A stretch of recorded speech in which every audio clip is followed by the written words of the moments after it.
Let me take this opportunity to cordially welcome you all to the second plenary session dedicated to the midterm review of the implementation of the Sendai Framework.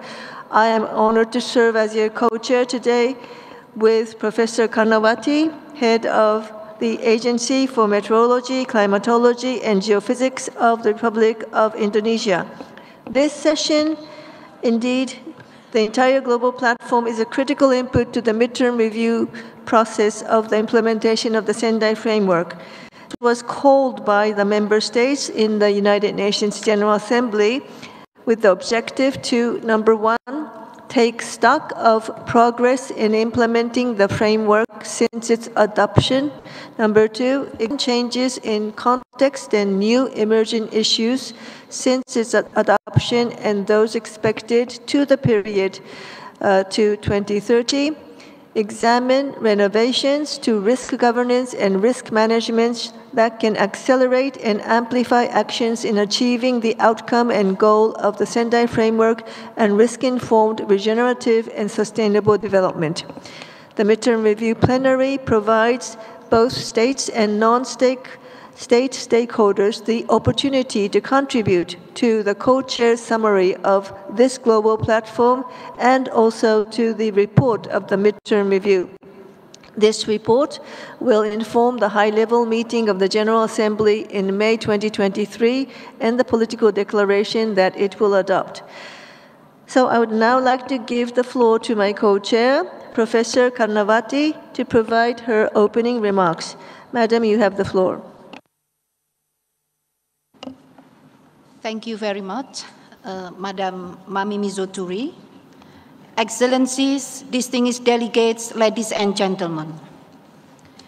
We are at the junction in our history of mankind, almost at a tipping point where we are about to witness the surpassing of the 1.5-degree warning of our planet within the next 5 years to the World Meteorological Organizations, a target set and agreed by all nations, but we collectively failed to fulfill our own target.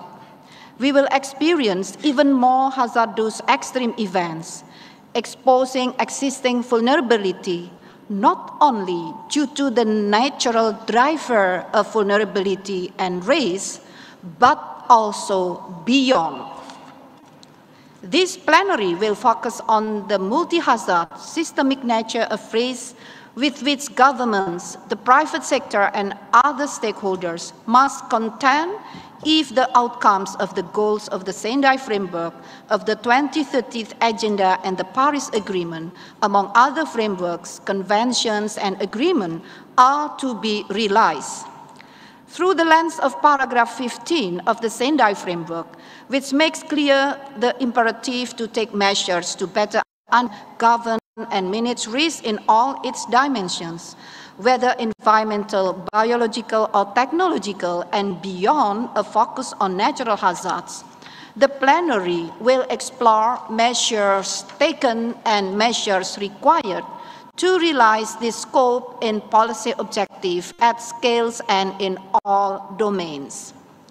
The COVID-19 pandemic and the climate crisis, as well as inter alia degrading marine ecosystems, rising morbidity and mortality due to air pollution, water scarcity, or armed conflicts, demonstrate that governments are critically underprepared to tackle the systemic nature of risk and the cascading impacts of environmental, economic, and political crises.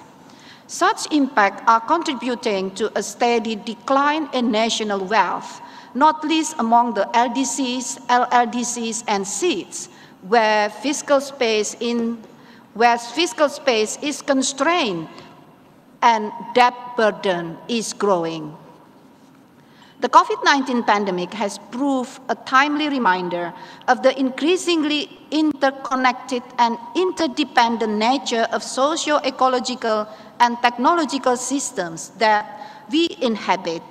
It is a warning of how our decisions, our actions, and inactions have consequences that cascade through sectors, geographies, scales, and time, at unprecedented speed and magnitude.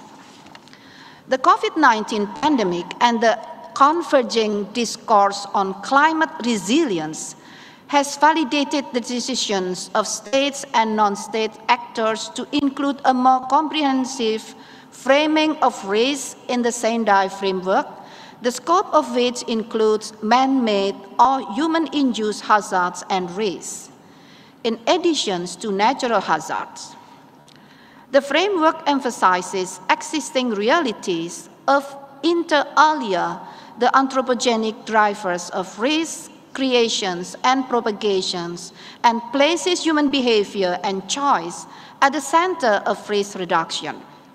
While still insufficiently addressed, this is contributing to a wider integration of risk reduction perspective in global, regional, and national policies that intersects with, among others, environment, natural resources management, and biodiversity, and initial deliberations on reimagining health system policy. However, and despite existing or growing knowledge of such threats, exposure to imminent and emerging hazards and risks are often disregarded within disaster risk reduction approaches, which often remain limited to natural and to some extent more recently biological hazards, and blind to the full range of global catastrophic or existential risk scenarios. For this midterm plenary too, we have 5 guiding questions to assist our discussions today. The first question is, what progress has been observed since 2015 in addressing the full scope of hazards and risks of the Sendai Framework in evolving risk assessment, renovations to risk government at the national, regional, and global levels, and in innovations in method and approach in contending with the full scope of hazard and risk. The second question, what types of risks and hazards are excluded from the contemporary policies aimed at reducing and building resilience? The third question is, what steps can be taken to include biological, environmental, and technological hazards and risks in risk-informed sustainable and regenerative development? The fourth question is, what types of institutional arrangement can be put in place at global, regional, national levels to operationalize policy and action frameworks that align with the full scope of hazards and risks of the Sendai Framework? The last but not the least is the 5 questions. Question number 5, what tools and capacities must national governments be equipped with to help them expand the scope of their works? I would now like to give the floor to my co-chair, Madam Mizutori, as the Special Representative of the Secretary General for Disaster Risk Reduction. You have the floor, Madam. Thank you very much, Madam Head of the Agency for Meteorology, Climatology, and Geophysics, for your opening remarks. The midterm review plenaries are open to all participants, member states, representatives of stakeholder groups, including the United Nations system, international regional organizations. You are all invited to provide perspectives on progress on respective themes, guided by the 5 questions that were just shared since the adoption of the Sendai Framework in 2015. Now, I would like to thank all participants who pre-registered for your planned intervention, so please prepare your interventions on the basis of the provisional speakers list published on the website, and according to the instructions provided, the order may change if some people cannot get online or are not present.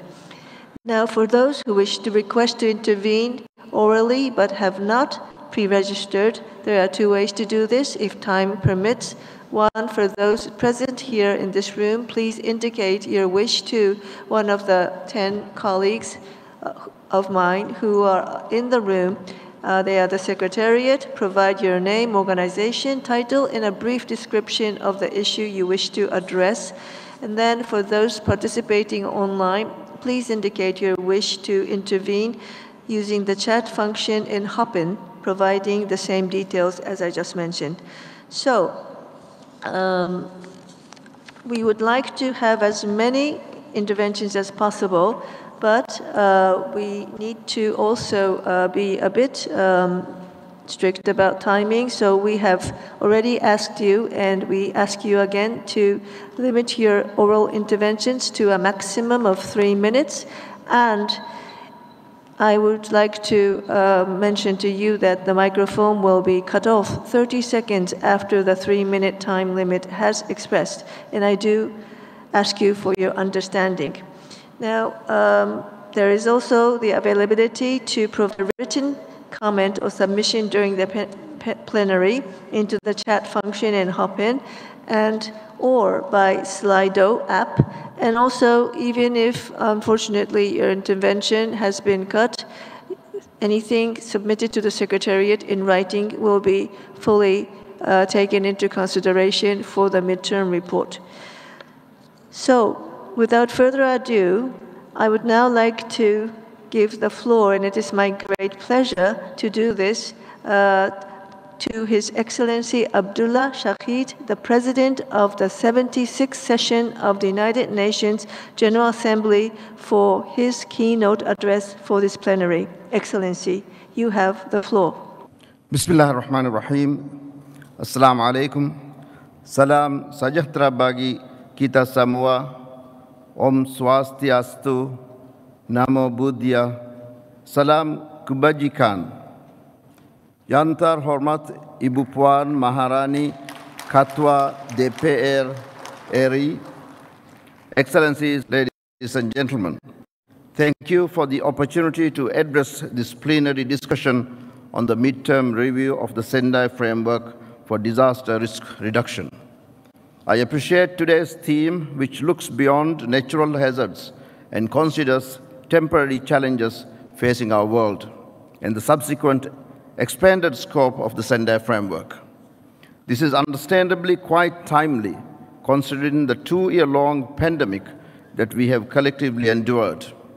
While there will be many lessons to ascertain from the pandemic in the months and years to follow, what is abundantly clear is that our nation's notions of risk and resilience must be expanded far beyond traditional areas. COVID-19 placed and continues to place enormous pressures on health systems and social systems, and has underscored critical gaps in global supply chains, amongst other things. These are gaps that can be addressed as we move forward. Dear friends, as we recognized 7 years of the Sendai Framework and look to the next year's midterm review, we would be wise to consider some context. The annual occurrence of disasters has increased from an average of 90 to 100 between 1970 and 2000 to about 350 to 500 in the last 20 years. And if current trends continue, the number of disasters incidents may approach 600 annually by 2030. For each of these occurrences, there are lives lost, livelihoods eliminated or set back, and development gains erased. Indeed, beyond the tragedies that ensue, there are clear economic reasons to act. Economic loss from disasters have more than doubled over the past 3 decades, reaching over 170 billion per year in the decade ending 2020. And as is far too often the case, this has disproportionately affected countries in special situations, with low-income and lower middle-income countries losing, on average, 1% of their GDP annually, compared to 0.1 and 0.3 in high and upper middle-income countries, respectively. While those with the least to lose in fact losing the most, the IPCC notes that countries at all levels of development lack significant preparedness to manage the impact of future events. This paints a daunting picture for efforts to tackle poverty, provide food security, boost jobs and livelihoods, and ensure social support for all people. How can those most vulnerable be expected to achieve the Sustainable Development Goals when gains are so quickly wiped away? I would like to make two suggestions in this regard. First, investments in disaster risk reduction must be exponentially increased, particularly in developing countries. We must recognize that for LDCs, LLDCs, and the SIDS, official development assistance continues to play a critical role in the budgets and programming of government partners at all levels. Despite this need, disaster-specific funding continues a relatively small portion of the ODA. Of the nearly 1.2 trillion in ODA provided since 20, slightly more than 10%, or about 133 billion, was related to disaster risk reduction. But a little over 5 billion was allocated for pre-disaster risk prevention and preparedness, with the lion's share of funding going towards post-disaster efforts, including relief response and recovery. My dear friends, we are continuing to underinvest in disaster prevention and preparedness, choosing instead to pay more attention after the fact when the damage has been done and lives lost. This actually makes no sense morally or physically.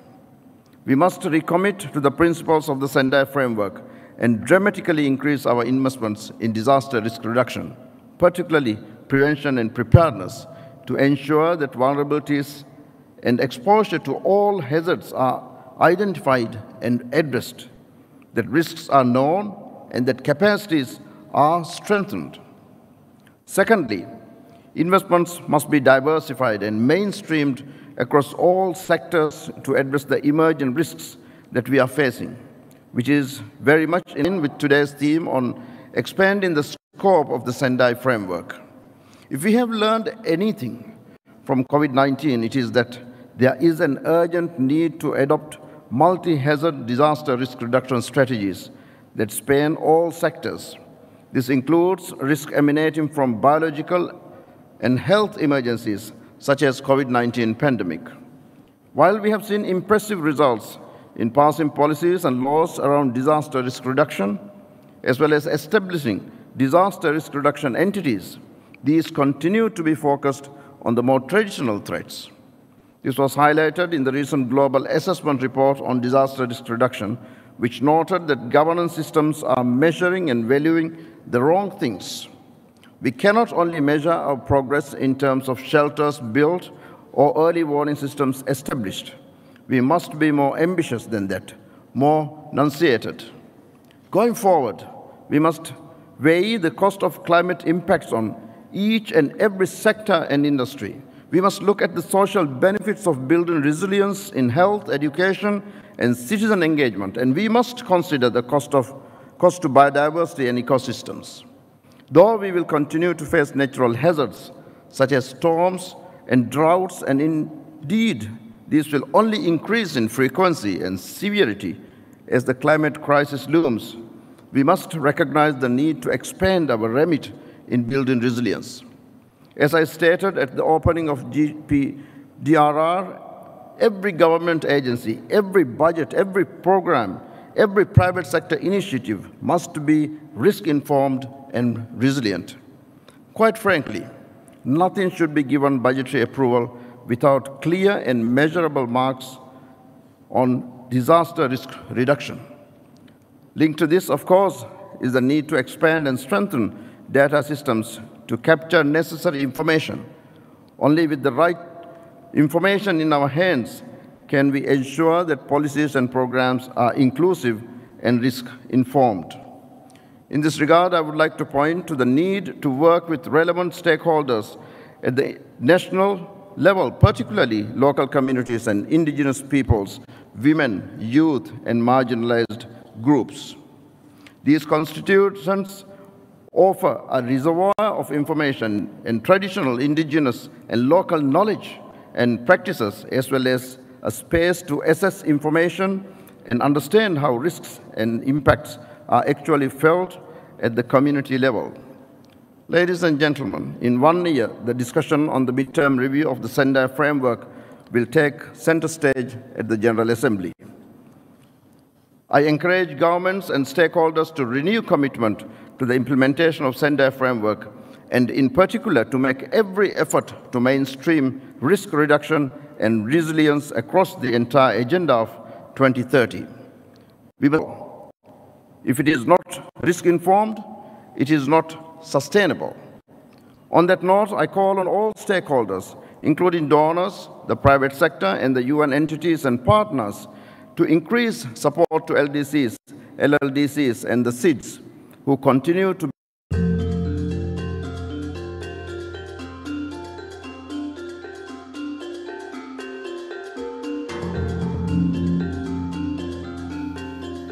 I thank the President of the General Assembly for his excellent address. And now I have the great pleasure to give the floor to Her Excellency Puan Maharani Nakshatra Kusyala Devi, the Speaker of the Representative Council of Indonesia, for her keynote address to this plenary. You have the floor, Excellency. Assalamualaikum warahmatullahi wabarakatuh. Salam sejahtera bagi kita semua. Om Swastiastu, Namo salam kebajikan.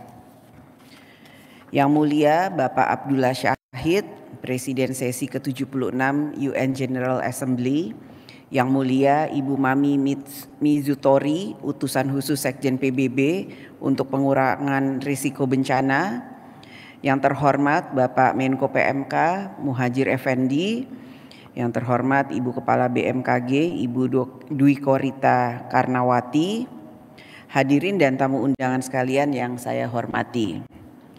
Pertemuan ini merupakan upaya kita bersama dalam membangun komitmen sebagai warga bangsa di muka bumi ini. Komitmen antar bangsa dan negara sudah sering dilakukan dalam berbagai forum, kerjasama, dan pertemuan-pertemuan. Bahkan komitmen memajukan kepentingan bersama dan kerjasama telah dilakukan sejak Konferensi Asia Afrika tahun 1955. Pandemi COVID-19 telah menjadi wake-up call akan pentingnya upaya dan kerja bersama dalam menghadapi masalah-masalah global. Diperlukan upaya bersama dalam menyelesaikan permasalahan global seperti kerentanan pangan, energi, air bersih, sanitasi, dan kelestarian alam. Persaingan ekonomi global dan perkembangan industri telah menciptakan kesenjangan antar negara dalam mengeksploitasi alam, pemanfaatan teknologi, eksploitasi dan jalannya pembangunan yang berkaitan dengan lingkungan hidup, seperti infrastruktur, perumahan, irigasi, pertanian, kehutanan, dan lain sebagainya. Di sisi yang lain, juga terdapat kesenjangan capaian kemajuan antar negara, sehingga memiliki sikap yang berbeda dalam mengeksploitasi alam sebagai sumber untuk pendapatan negara. Karenanya, tema pertemuan GPDRR ini memang sangat tepat dan relevan. From risk to resilience towards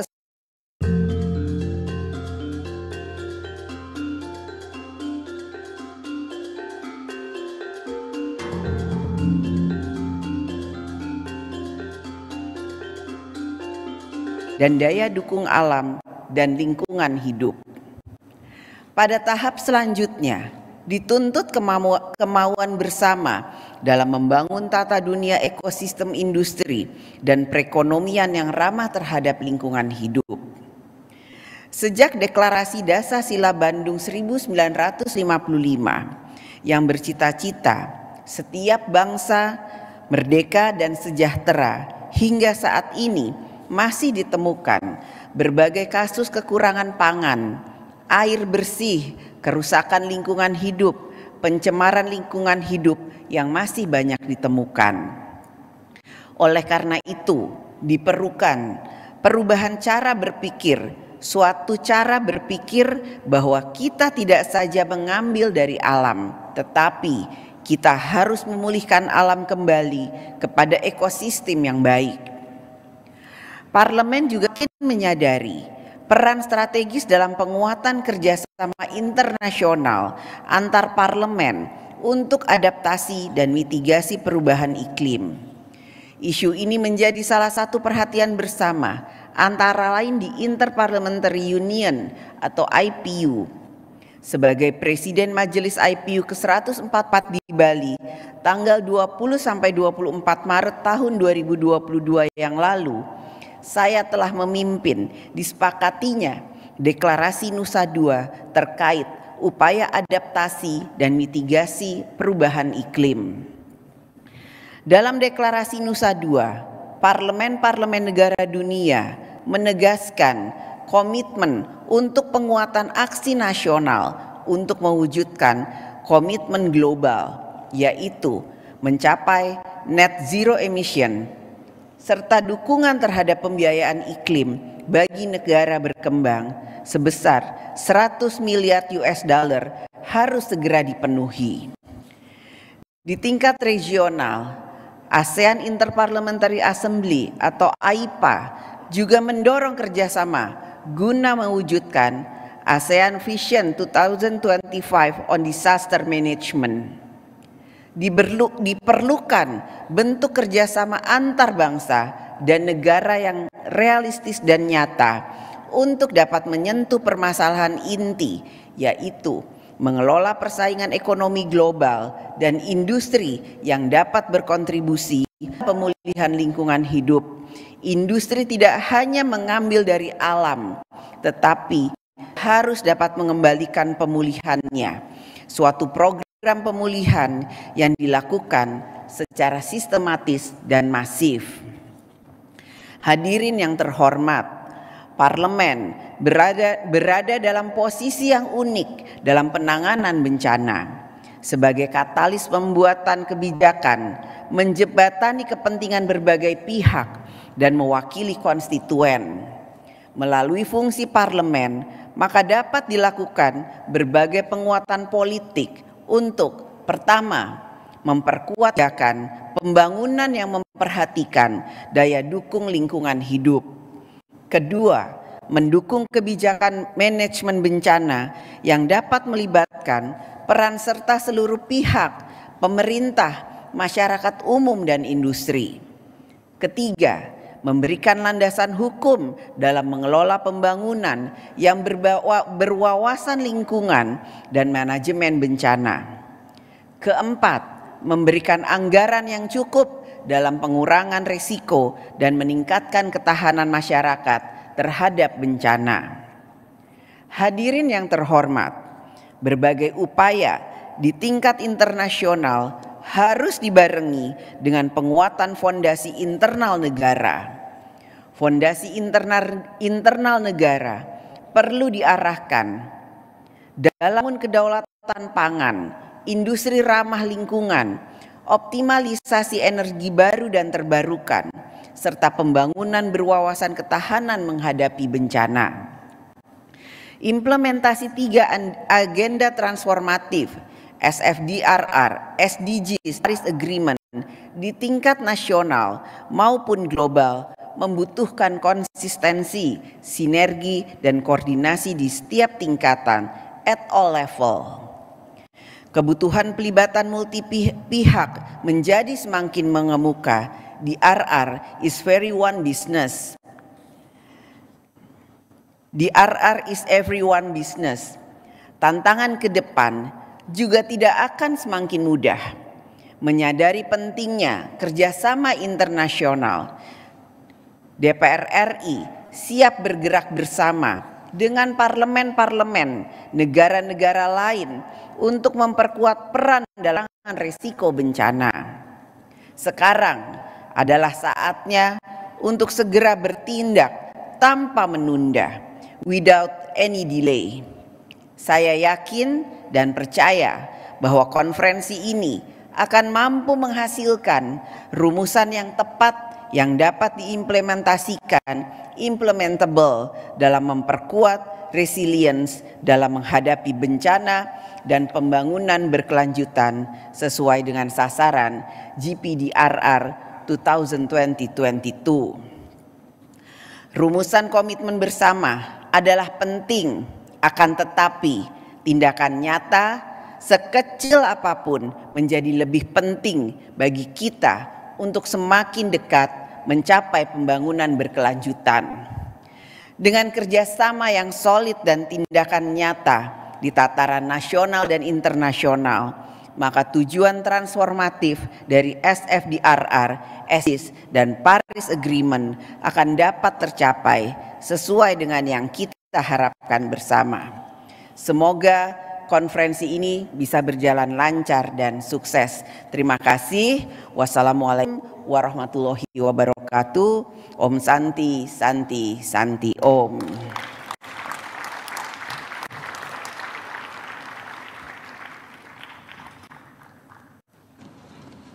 I thank the Honorable Speaker of the People's Representative Council of Indonesia for her excellent address. Now, with the two excellent keynote addresses, we now have a very well context set for this plenary. And I would like to invite participants to come to the floor one by one, but I would like to mention that our keynote addressers, the Honorable Speaker of the House and the President of the General Assembly, will leave during these interventions. So thank you once again, Honorable Speaker. Thank you once again, President of the General Assembly.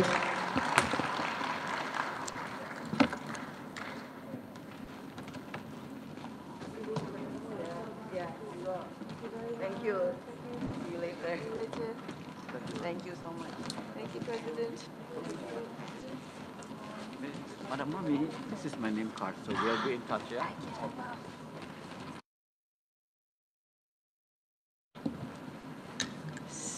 So, ladies and gentlemen, excellencies, I would like to invite the first speaker. Please do indicate to which guiding question or questions you would be speaking against when you make your intervention. I would now like to give the floor to His Excellency Mr. Aubrey Webson of Antigua and Barbuda. Thank you, On Madam. behalf of the Alliance of Small Island States. Ambassador Webson, the floor is yours. Thank you, Madam Chair. And I would first like to appreciate the significant work by the government of Indonesia in bringing us here to this meeting in person and the outstanding facilities in accommodating us. Thank you. Madam Chair, I give this very brief statement on behalf of the members of the Alliance of Small Island States, as we too feel the stress and the need with regards to our response to the Sendai Framework and disaster risk. We recognize the importance that the framework and the attention the framework has given to small island states and the emphasis on the concerns of these islands in both the human-induced and natural disasters. However, we believe that the issues of vulnerability stands out and that more needs to be done to address the broader questions of vulnerability. This, Madam Chair, is in response to question 4 on the institutional framework. We believe that if the international institutions need to address and look more fully at the vulnerabilities of small island states and take this into consideration in giving support and assistance. To this end, the small island states are working with the General Assembly in developing a multi-vulnerability index We believe that such an indice is most important in helping so that all island states can be given attention, financial attention, in recovery from natural disasters and or disasters that goes beyond the natural causes, disasters of environment, the economic and social causes. Madam Chair, we believe that the Multi-Vulnerability Index can be a new and useful tool, and that this tool is being developed broad enough that it takes into consideration the needs not only of the island nations, but of all vulnerable states in our global family.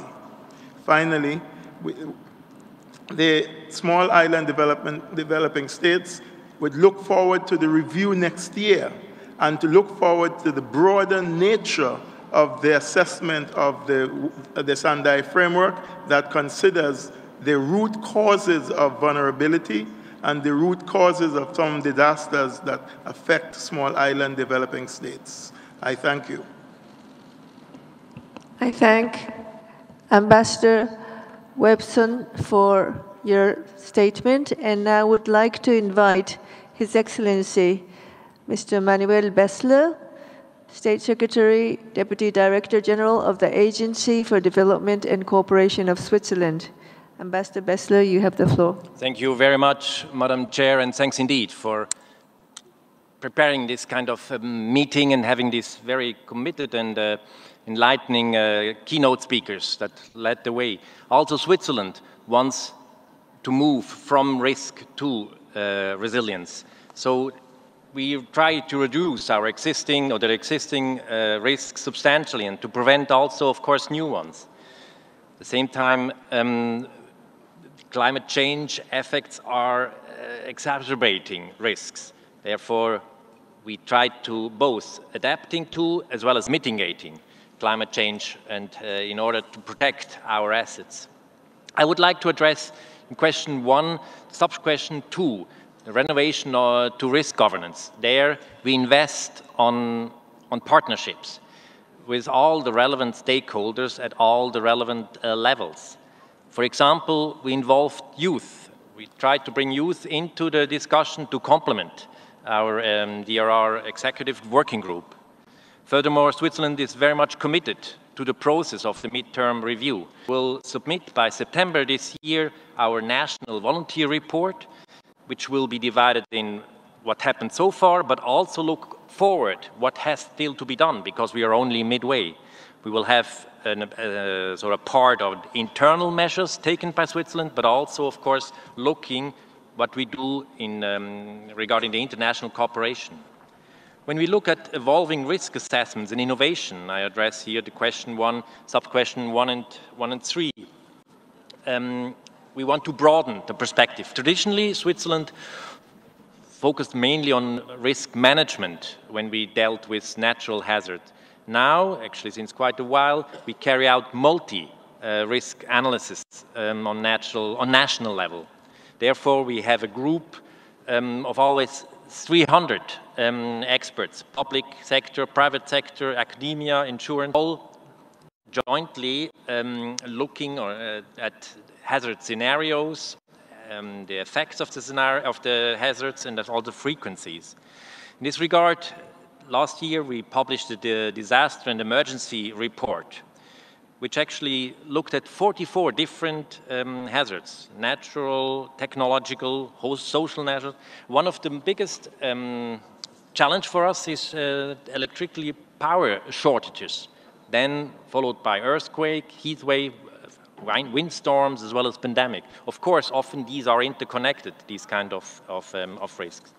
Look, we all know that natural and other hazards first hit on a community level. Therefore, locally we have to work. Locally and sub-nationally we have to have the capacity. Therefore, we invest a lot on the sub-national entities, that they also know the risk and that they are respectively prepared. These have to be the first responders, and they have to be, in this regard, ready. Adopting local and inclusive participation is actually the way forward, and there Switzerland will more invest. Thank you very much. Back to you, Madam. Thank you very much, Mr. Bessler. Now I would like to give the floor to Mr. Christoph Simon, Executive Secretary of Europa, Major Hazards Agreement of the Council of Europe. Simon, the floor is yours. Thank you very much, Chair. My statement will concern question 4. Distinguished co-chairs, excellencies, dear delegates, thank you for this opportunity to address this gathering on behalf of the European and Mediterranean Major Hazards Agreement of the Council of Europe. This agreement dates back to 1987, when the Council of Europe created an instrument to promote intergovernmental cooperation in the field of disaster risk reduction. Resolution 2011-1 on ethical principles relating to disaster risk reduction and contributing to people's resilience to disasters provides a conceptual platform to expand the agreement's work on vulnerable groups. One of the ethical principles adopted by Europa is the principle of non-discrimination that is to be applied to people with disabilities. At its meeting in November last year in Matosinhos, Portugal, within the framework of the Forum for Disaster Risk Reduction, the agreement's ministers adopted 2 recommendations, namely on enabling and protecting persons with disabilities in public health emergencies resulting from viral or other pathogenic pandemics, and on inclusion of migrants, asylum seekers, and refugees in public health emergencies. The recommendation on enabling and protecting persons with disabilities in public health emergencies in particular requests that when planning their national risk reduction policies, the authorities take specific measures to reduce vulnerability and exposure of people with disabilities during emergencies such as the current pandemic. The recommendation further asks that medical codes of ethics and other deontological codes of practice are reviewed to ensure that the provision of healthcare during disasters fully conform to the provisions of the UN Convention on the Rights of Persons with Disabilities and the provisions of the UN and the jurisprudence of the UN Committee on the Rights of Persons with Disabilities. Furthermore, measures to be adopted to counteract public health emergencies must provide people with disabilities with flexible access to services and flexible work arrangements that take into account their disabilities. The recommendation on inclusion of migrants, asylum seekers, and refugees in public health emergencies resulting from pandemics stipulates that all migrants, asylum seekers, and refugees, regardless of their nationality or migratory status, should be included in disaster risk policies linked to public health emergencies. Furthermore, it asks that these groups have adequate access to information, health services, shelter, food, and other social support comparable to what is offered to the rest of the population. In pandemic situations, some migrants possess unique experience and skills which should be used for the benefit of society. Time does not allow me to speak longer. My full statement is provided in writing. Well, thank you very much for your kind understanding and your comprehensive statement, and we look forward to receiving your written statement. So now I will pass the chair to my fellow co-chair, Professor Kanawati. Thank you, Madam Mizuturi. Now I would like to continue the moderations and give the floor to the Global Network of Civil Society Organizations for Disaster Reductions. The floor is yours. Dear Madam Co-Chair, thank you for giving this opportunity to address this gathering. I'll be reflecting on question 4. I represent GNDR, a network of civil society organizations of more than 1,400 members in 127 countries. We have been experiencing an increase in risk. The reasons are many: exposure to multi-hazards, multi-vulnerabilities, different groups and constituencies are few among them. It is understood that we have to address the underlying causes of the risk. We need to have systemic analysis. There are many approaches and methodologies used for doing so. We at GNDR started an approach of systemic analysis, which we call Views from the Front Lines, supported by European Commission. This involved an action research of gathering the perspectives of the communities, local government actors, academia, and CSOs. The survey included identification of underlying risk at the local level, which impacted the lives and livelihoods of these communities, especially women, children and youth, people with disabilities, and elderly. The analysis of the risk, prioritization of the risk, and prioritization of interventions to address the risk were carried out by these communities in 750 communities across 50 countries. This prioritization fed into the local planning processes led by the communities. The implementation was initiated with active collaboration with the government and CSOs coming together using this experience, which fed into the policies making processes at the national level. The policies so formulated gave an enabling environment for the communities to lead and address their own risk.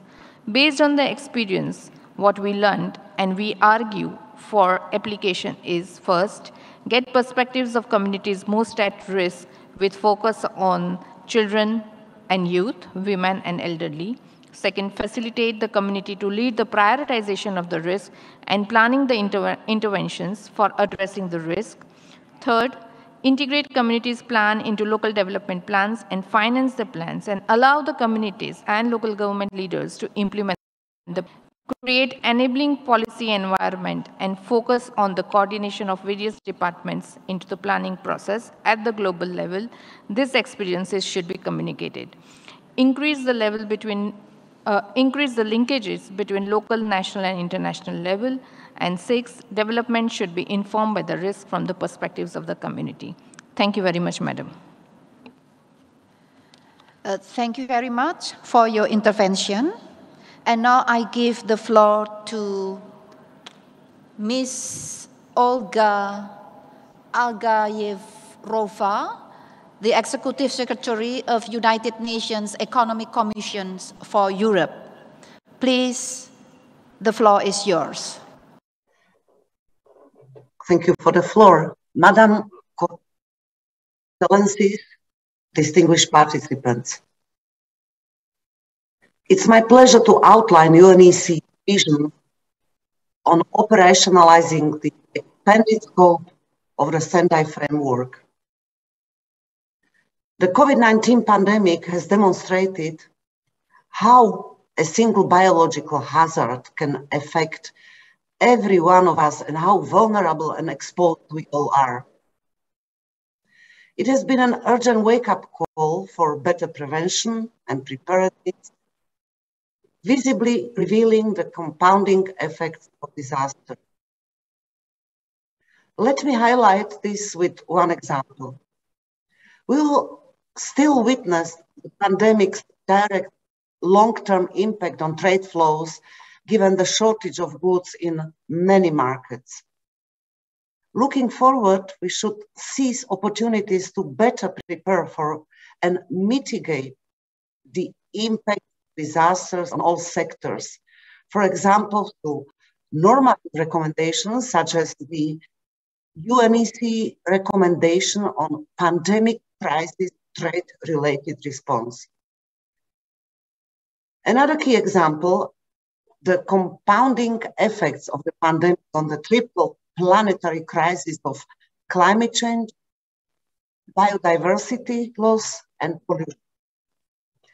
We need to urgently address the full range of environmental, natural, and other hazards in an increasingly interlinked manner. Joined up actions to combat air pollution and climate change by reducing short-lived climate forces will also benefit biodiversity. Restoring forests and other ecosystems, meanwhile, provides critical benefits in reducing disaster risk and enhancing climate resilience.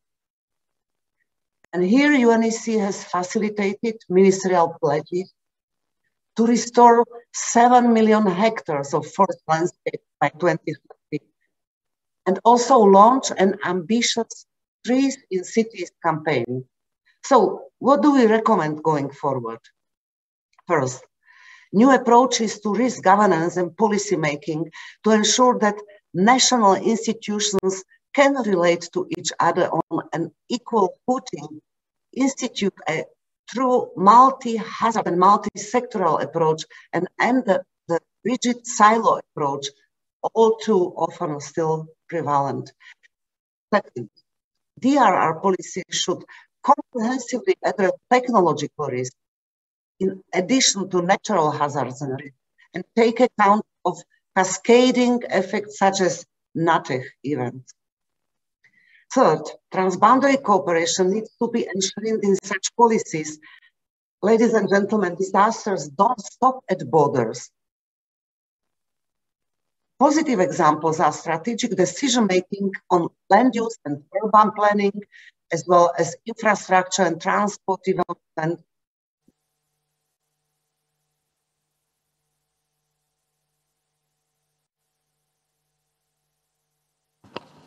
Thank you very much for your intervention.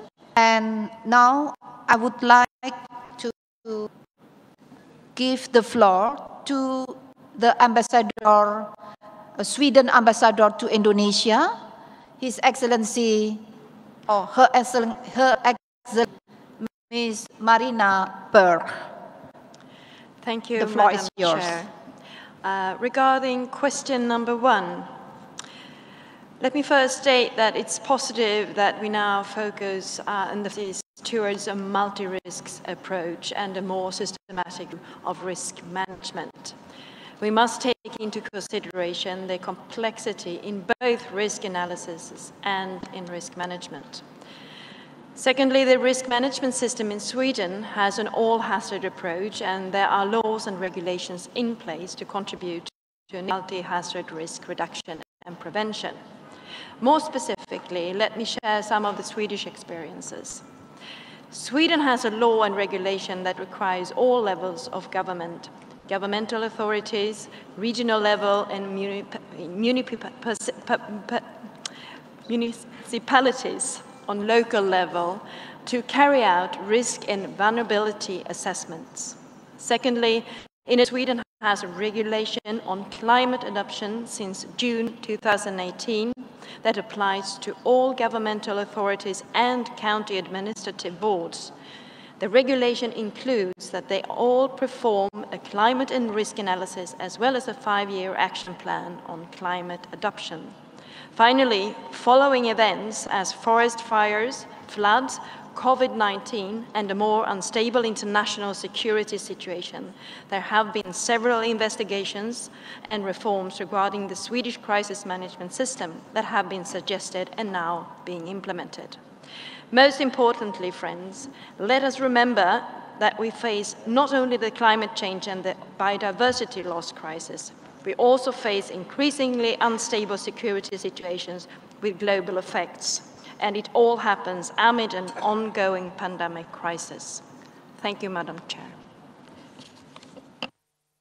Well, thank you very much for the intervention. And now I would like to hand over the moderation to Madam Mizutori. Please, Madam Mizutori. Thank you very much, Co-Chair. So I would like to give the floor to Ms. Clarissa Rios Rojas, Research Associate of the University of Cambridge, Center for the Study of Existential Risks. The floor is yours, Madam. Thank you, Co-Chair. I would like to address questions number 2 and 5.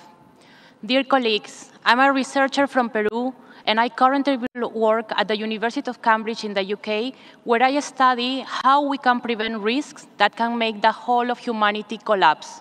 These risks are known as existential risks.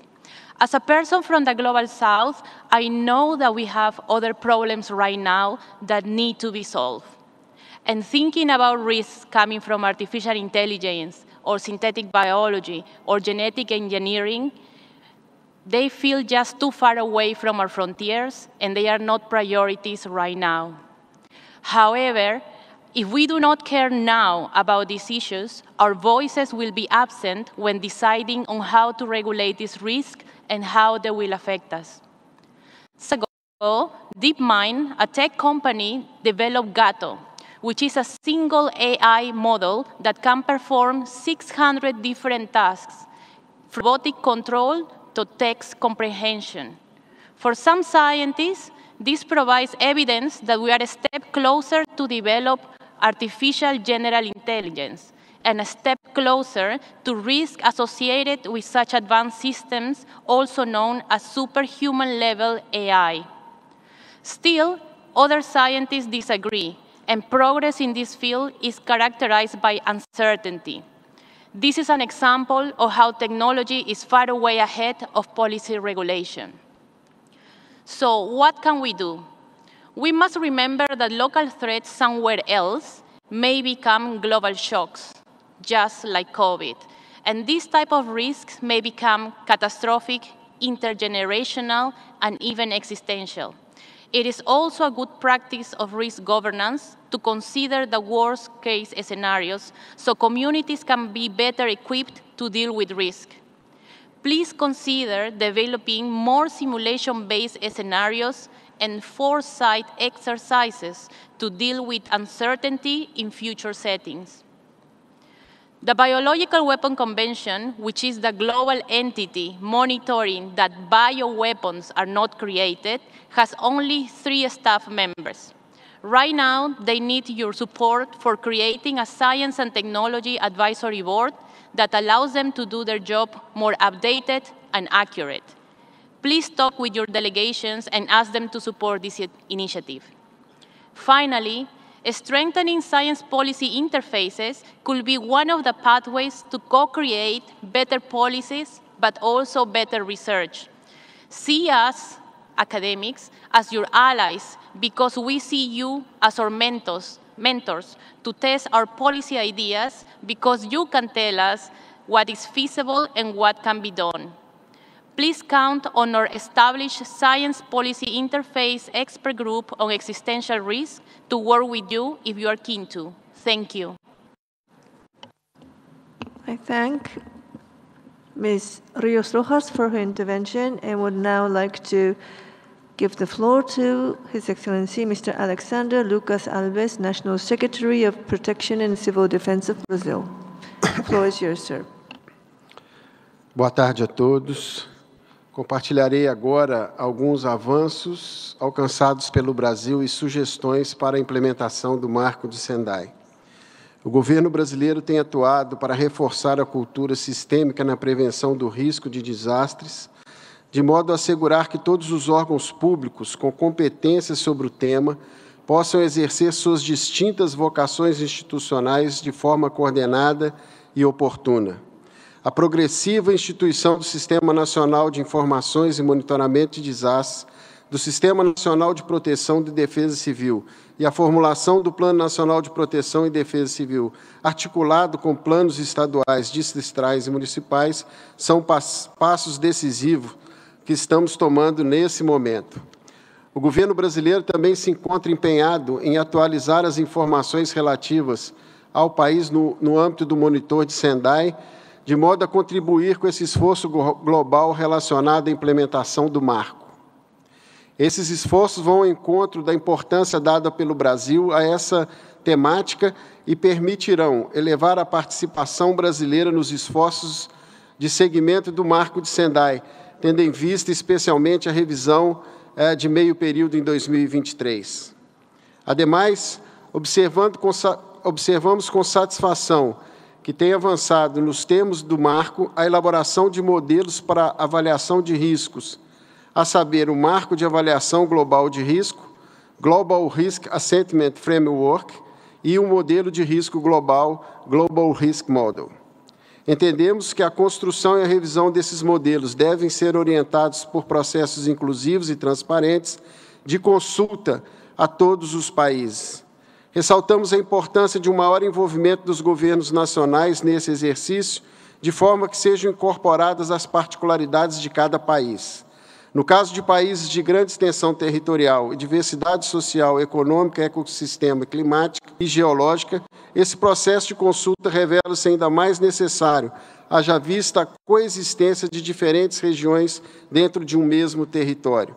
No Brasil, o Brasil mantém-se à disposição da plataforma e de outros países para acompanhar e tomar parte ativa desse processo, de modo a aperfeiçoar continuamente os necessários processos de revisão do Marco de Sendai.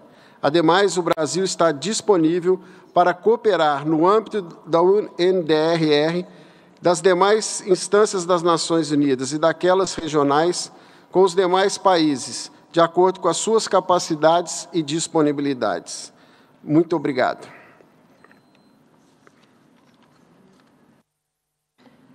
Thank you very much for your intervention.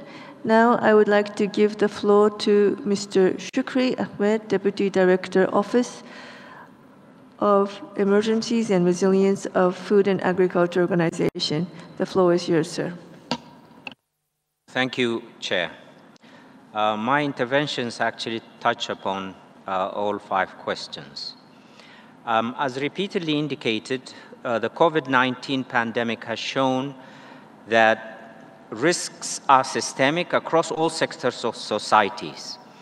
The interrelated nature of multiple risks, meteorological, hydrological, geophysical, and biological hazards, including transboundary food chain crisis and climate change threats, cannot be disconnected from other drivers of hunger and malnutrition, in particular conflict and socioeconomic shocks and other stresses.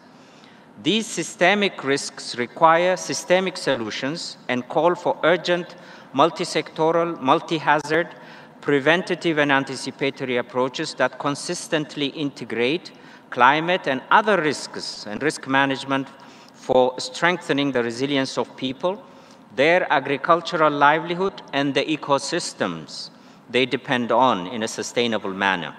Since 2015, we have observed a growing recognition for a more systemic risk management approach. In addition, the COVID-19 pandemic has served as an accelerator to drastically change our ways of working and recognizing that DRR is everyone's business. A stronger political now is now needed with increased commitment and leadership in disaster risk governance. In practice, this requires increased support to adjust and enhance legal and regulatory frameworks, national and sectoral DRR policies, strategies, and plans within and across sectors, and institutional frameworks, institutional intersectoral information sharing and coordination mechanisms. There is also a need to promote localization in disaster, climate, and risk management, including through implementation of community-based disaster risk management. There is a need for multi-risk monitoring, assessment, and analysis within and across sectors. This calls for strengthening national and local institutional capacities to collect regular and relevant data on hazards and vulnerabilities, together with capacity to analyze and disseminate actionable risk information. Furthermore, enhance countries' preparedness capacities at all levels, including the development of pre-established national, local emergency preparedness and contingency plans. Capacities in analysis, such as in the program clinic, to design risk and conflict-sensitive approaches and interventions to address the interconnected, cascading, and mutually aggravating risks and impacts across the food system, including disaster, climate, and conflict risks, need to be strengthened. Lastly, capacities to implement and understand and increase the knowledge of suite of disasters, climate and crisis risk management measures and interventions along the humanitarian development peace nexus need to be strengthened. I thank you. Thank you very much, Mr. Ahmed. And now I would like to hand over to my co-chair, Dr. Karnavati. The floor is yours. Thank you very much, Madam Mizutori. Now, I would like to continue the moderations and give the floor to the group on Earth observations. Ms. Rui Kotani, that's the Disaster Risk Reduction Coordinator. The floor is yours. Thank you, Madam Chair. I'm making an intervention in response to question 5.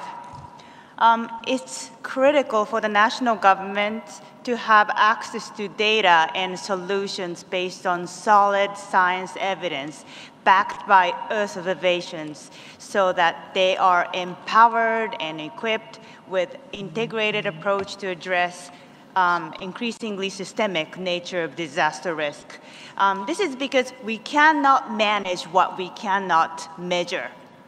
Yesterday, at Ignite stage here in GP, GEO, in collaboration with UNDR, launched Earth Observations Risk Toolkit, which provides direct links to the open source Earth observation solutions, accompanied by technical guidance and use case stories to highlight good practices.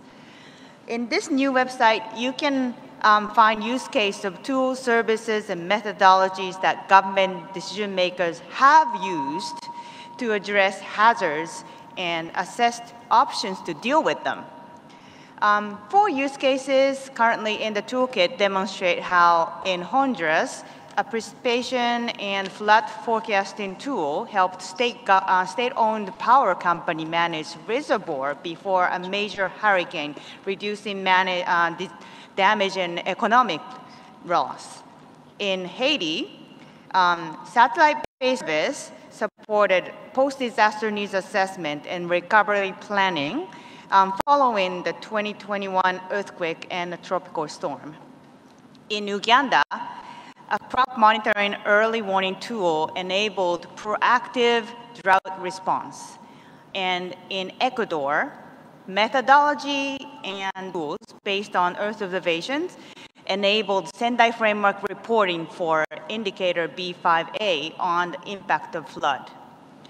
The toolkit is an integral part of UNDR's Global Risk Assessment Framework and its risk information exchange risks. I would like to end my intervention to express our gratitude to UNDR colleagues for working with GEO to make risk data and analysis more accessible to national governments. Thank you. Well, thank you very much for your intervention. And now I would like to give the floor to the Director General for Risk and Emergency Management of Ecuador, Mr. Christian Eduardo Torres Berman. The floor is yours. Thank you, Chair. Greetings to all representatives and especially to the government of Indonesia and the United Nations for all the effort in order to make this global platform possible. I will refer to the question number 5. The Sendai Framework for Disaster Risk Reduction was the first of the global agreements adopted in 2015 that motivated us to have a common goal with a global scope to reduce disaster risk with a focus on reducing the losses of life and economic losses, while increasing support to local governments, early warning systems, and international cooperation. Disaster risk in our countries is caused by a range of natural, technological, biological, and environmental events. That's why identifying the best tools and strength individual, regional, and global capacities to reduce risk is everyone's task.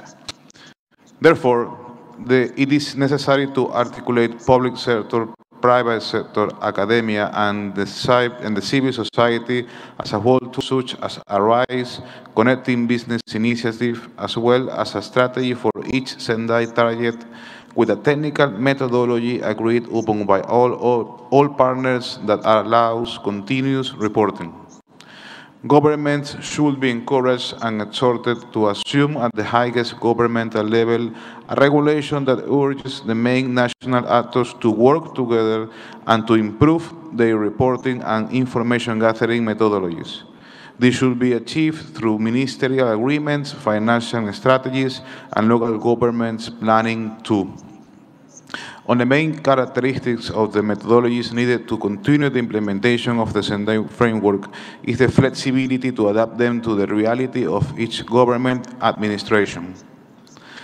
These methodologies should be applied by the countries that need them and revised periodically in order to identify possible failures that will jeopardize to achieve Sendai Framework goals. A tool that we believe would be very helpful to continue implementing Sendai Framework could be short-term spaces to exchange good practices in the implementation of Sendai Framework. Bilateral or regional spaces could be excellent ways to implement this. Also, risk scenarios and updated cartography must be an essential requirement not only to respond, but also to establish the strategies to achieve Sendai Framework goals. Believe it or not, some countries don't have both tools updated nowadays. In Ecuador, we recently launched the guidelines for governance for municipalities, in which we, as the risk management government body, accompany local governments to implement these guidelines that, of course, are based on Sendai Framework. This is a flexible tool that can be adapted to each municipal capacity. It is vital to exploit the common interest that the private and public sectors in building resilience to disasters and should work together to plan for, respond, and to recover from natural and man-made disasters. Thank you. Thank you very much for the intervention. And next, I would like to give the floor to the Senior Director of Friendship NGO. The floor is yours. This is Qazi Imdadul Haq, Senior Director, Friendship NGO. It's a Bangladeshi NGO. We work, our 100% working area is a flood, cyclone, or different disaster impacted areas. I will share 3 points here. Bangladesh government actually, with all the civil society organization, stakeholders, community facing all those hazards and with significant success, efficiency. 3 points is we realized last 20 years working in Bangladesh, integrated approach is the key factors to sustain the impact of disaster risk reduction. And at the same time, we launched this GPDRR, an approach is called Community Initiated Disaster Risk Reduction, which proven a significant success, connecting government, community, and civil society to face struggle for disasters. And third, transition fund. The integrated approach we mean we can't work compartmentally and silo. We need to connect all the interventions related to a livelihood. Like Friendship introduced floating hospital for the people Sandbar Island in Bangladesh and dismantle schools. At the same time, Friendship even floating latrine for the flood affected areas, solar village, disaster-prone agriculture intervention, mangrove plantation, legal booth at community level, who lost everything, they need assistance, and raised plane for the internal displaced people. At the same time, we also work for the sheltering people, those who are flood or cyclone affected. We introduced with the government standard guideline for rural housing in disaster-prone areas of Bangladesh. I express my gratitude to the UNDRR to accept it and to upload it in Indonesian web. And recently started 4 cyclone resilient house using river dredging sand, which really will help in near future for the coastal people to be safe much better than before. About the CIDRR, we know NGO itself, our community itself can't work until unless local government involved. This shared responsibility is important. Community-initiated disaster risk reduction with the 3 actions we call preparedness, response, and resilience. These 3 actions need to be connected, can't be 3 separate projects. Need to be connected, and 3 actors, these are the community, local government, NGO, civil society, whatever. These 3 actors and 3 actions we want to make sure connected for each and every initiatives. Last, the transition fund, the people, those who are disaster impacted, and they who lost everything, even during COVID period, and even for erosion, different unpredictable disasters.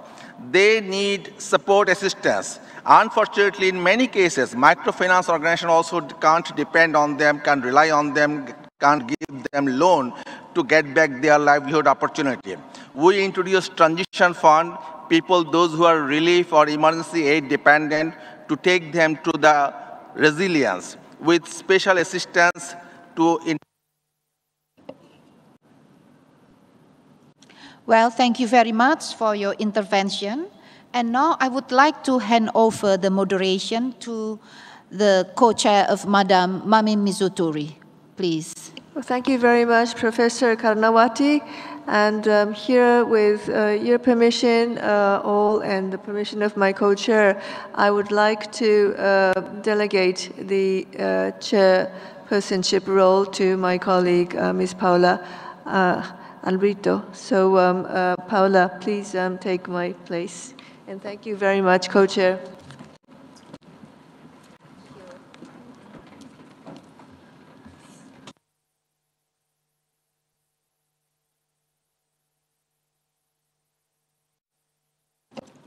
With thanks to my co-chair, Madam Mami Mizutori, I welcome to the podium Ms. Paula Albrito, the Chief of the Partnership Branch of the United Nations Office for Disaster Risk Reduction. Please allow me to hand over the plenary co-chair to Ms. Paula Albrito.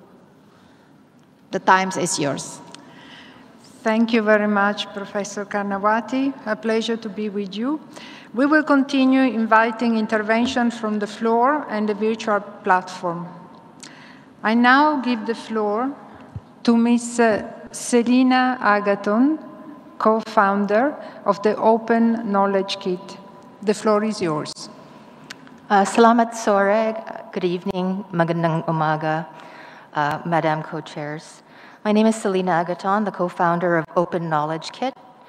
We have to acknowledge that the tangle of local and international organizations descending into communities during disasters has added more chaos to communities that are already traumatized. And in effect, mostly short-term and workshop-based interventions have effectively institutionalized poverty and corruption. We need an effective local to international coordination, prioritization, and monitoring approach that reflects the risks and opportunities and unintended consequences across all the SDGs. Open Knowledge Kit is a global initiative that provides a suite of 10 free and open source tools that work mostly offline for data collection and analyses. This allows faster, more accurate, and verifiable data collection consistently and year-round by mostly remotely training local non-technical women in 20 minutes to 10 days and removing expensive consultants, equipment, and travel. It allows us to pay them at 2 up to 17 times higher daily wages, as much as $100 for 2 hours of work. And we've trained 6 years old to 60 years plus non-technical folks. Our open drone map enables rapid assessments using data extractions with 3D reconstruction at a pace of 100 hectares in 10 hours. The same technology produces digital elevation and surface models for disaster risk and climate modeling using any drone model at 70% lower costs. Our open RiverCam technology allows for real-time flood monitoring at 1,000% lower costs using simply a security camera, internet modem, and our software. This data helps form fast-track career paths with transferable skills and critical thinking skills in mapping and remote work, providing jobs in the fastest-growing industry at a pace of 25 to 35% growth in the Asia-Pacific region. And this program all forms our sustainable tourism, agriculture, and creative industries pathways. The goal is to center efforts that address the long-term well-being of the local community to have them steward their own economic, social, and climate prosperity. We're aiming to reduce migration and reflect the central role of women in an inclusive pandemic and climate recovery. And we'll be presenting our findings at the several official G20 meetings this year. Thank you. Thank you very much. Now I would like to pass the floor to Canada, Ms. Stéphanie Durand, Director General, Emergency Management Policy and Outreach, Public Safety. The floor is yours. Thank you, Madam Chair. The Government of Canada would like to extend its sincere thanks to the Government of Indonesia and the United Nations Office for Disaster Risk Reduction for convening this timely global platform. Canada is pleased to share how it has been delivering on priorities that were outlined 7 years ago in the Sendai Framework. As extreme weather and disasters become more common, the international community has a responsibility to act. In 2021 alone, Canada experienced devastating flooding, wildfires, and heat waves. We are not the only ones. This is the moment to step up for people at home and around the world. That is exactly what Canada will continue to do. We have been working to strengthen governance, coordination, and integration while recognizing emergency management, disaster risk reduction, climate adaptation is a whole of society priority. With the creation of Canada's emergency management strategy in 2019, Canada has made notable progress in delivering on Sendai priorities. We have strengthened our readiness and built the capacity of whole of society actors, including non-governmental organizations, by establishing a humanitarian workforce. Recent emergencies have highlighted the need to engage with civil society partners to further enhance Canada's disaster preparedness and capacity to respond to climate change events. This work supports our goal of preventing and reducing disaster risk through the implementation of an all-hazards approach to emergency management. However, we must know that before we can take action, we have to understand the risk we are facing. To further our understanding of Canada's disaster risk picture and support the Sendai Framework's prior action, we are developing our first national risk profile. This will provide a strategic risk assessment and identify our capability to respond. Canada is also developing the first national adaptation strategy to outline a shared vision for resilience, establish priorities for collaboration, and align collective and individual actions for faster, coordinated, and systemic adaptation to the impacts of climate change. The strategy will incorporate actions on emergency preparedness, disaster mitigation, security, and disaster risk reduction. This complements Canada's alignment of an intergovernmental dialogue on climate-resilient infrastructure and our broader flood risk management approach. It's committed to strengthening collaboration among all partners in emergency management. This includes all orders of governments, civil society, academia, and Indigenous communities. While Canada's emergency management strategy commits the federal, provincial, and territorial governments to provide Indigenous peoples and their communities with the capacity to integrate traditional knowledge and public awareness into emergency management and disaster risk reduction, we know that much more must be done. Thank you very much. Thank you. I would like now to pass the floor to El Salvador, Mr. Luis Antonio Montenegro Barahona, Head of the Department for Risk Reduction, General Director of Civil Protection. The floor is yours.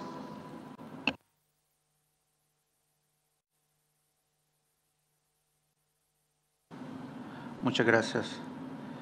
Quisiera iniciar dando las gracias al gobierno y al pueblo de Indonesia y a la Oficina de Naciones Unidas para la Acción de Riesgo a Desastres por la invitación a este magnífico evento.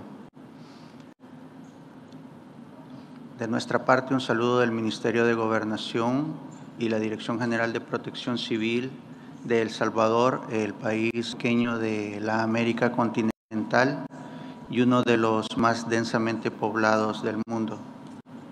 Quisiera referirme a la pregunta con qué herramientas y capacidades deben equiparse los gobiernos nacionales para ayudarlos a expandir el alcance de su trabajo.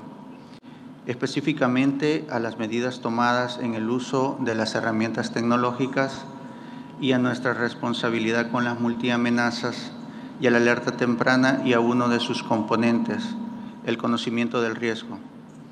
Estamos actualizando constantemente los protocolos de comunicación y alerta temprana con nuestra contraparte técnico-científica, el Ministerio de Medio Ambiente. Inicio con una obviedad. Estas herramientas conllevan 3 elementos a saber: el hardware, el software y el fortalecimiento de las capacidades. Si una de estas falta, no es satisfactoria. Estamos participando activamente en la ejecución de varias iniciativas como la metodología Infor, las buenas prácticas de ONU Spider, el geoportal mesoamericano, aplicativos de la NASA, uso de drones y sensores ópticos, entre otros. Todos ellos apoyados por el Programa Mundial de Alimentos, UNICEF, ONU-OSA, JICA, Plan Internacional por la Niñez, Proyecto Mesoamérica y el Centro de Coordinación a la Prevención de los Desastres en América Central y la República Dominicana, CEPREDENAC, del cual formamos partes. Estos proyectos eminentemente tecnológicos son bienvenidos los conocimientos y son bien recibidos, pero se requiere de acompañarlos con el equipamiento necesario, dado el costo de los equipos y los programas informáticos que los acompañan. Para llevarlos adelante también se deben de recuperar los recursos humanos, que son pocos. Por tanto, para terminar esta respuesta a la pregunta sobre qué herramientas necesitamos, son las de carácter tecnológico en los 3 componentes mencionados.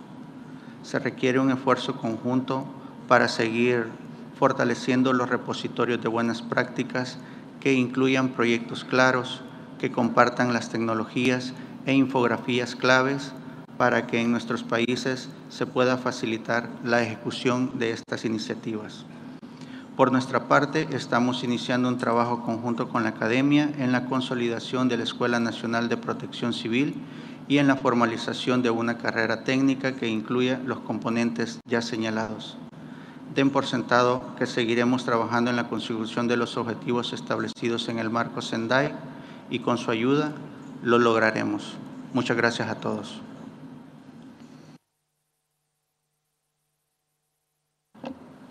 I thank El Salvador. Also, let me remind you that Slido is being used for collecting answers to the plenary questions during this session. In-room participants can connect on slido.com using their mobile phones and insert the code that is shown on the room screen. For those following us online in Hoping, please access the tab Poll and Q&A on the right-hand side menu. The result will be shown at the end. I also would like to invite those online or in the room who wish to speak but who are not registered to seek Secretariat staff in the room or request through the chat function. And now I hand over to my co-chair to continue the moderation. Thank you very much, Madam Albrito. I would like to continue the moderation by inviting the next intervention to Mr. Lorenzo Marchetti, the Senior Government and Public Affairs Specialist of Everbridge. Take your floors.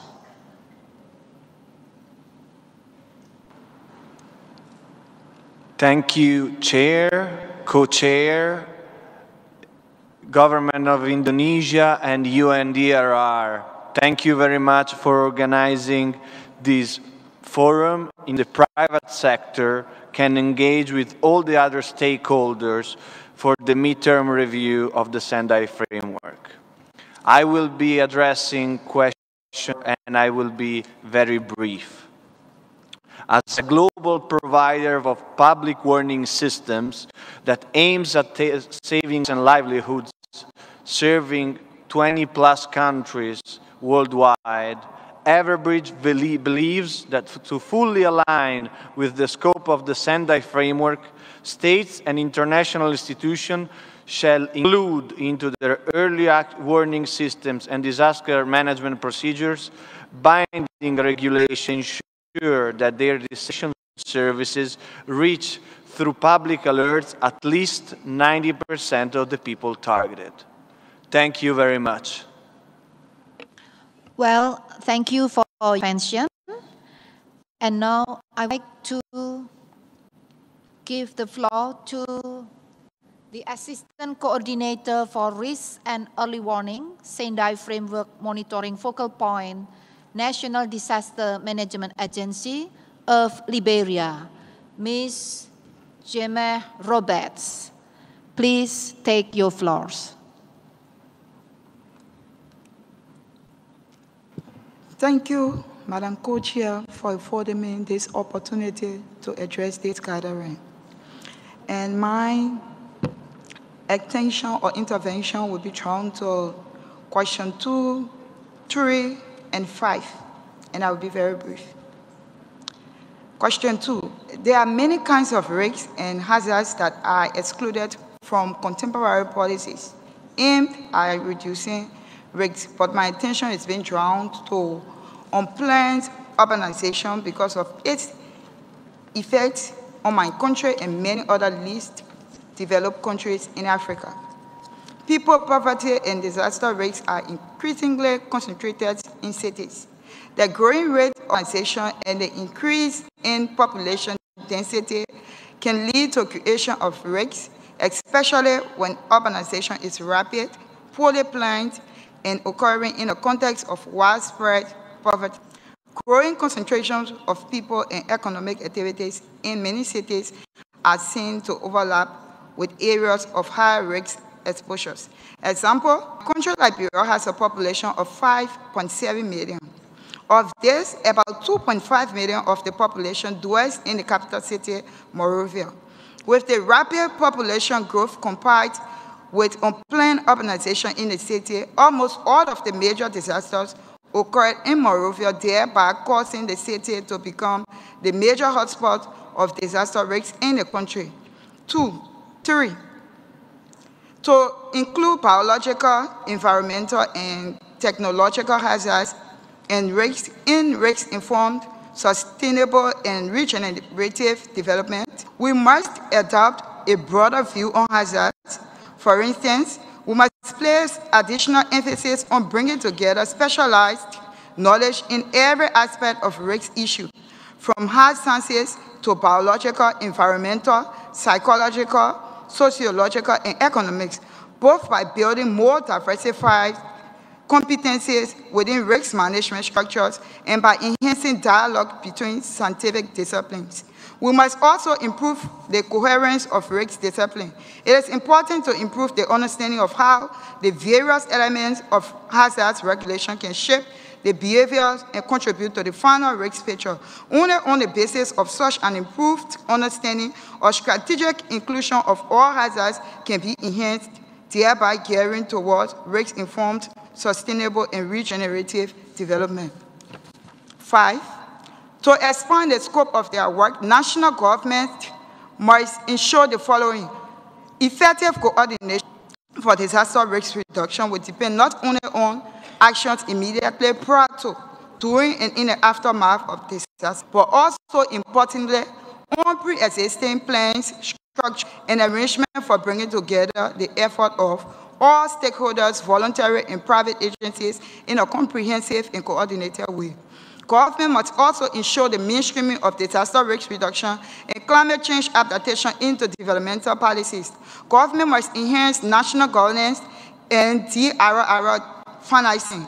Government must also ensure that an effective disaster preparedness response. Well, thank you very much for your intervention. And now I would like to give the floor to the Head of Strategic Development, National Commission for Risk Prevention and Emergency Care of Costa Rica, Mr. Carlos Picado Rojas. The floor is yours.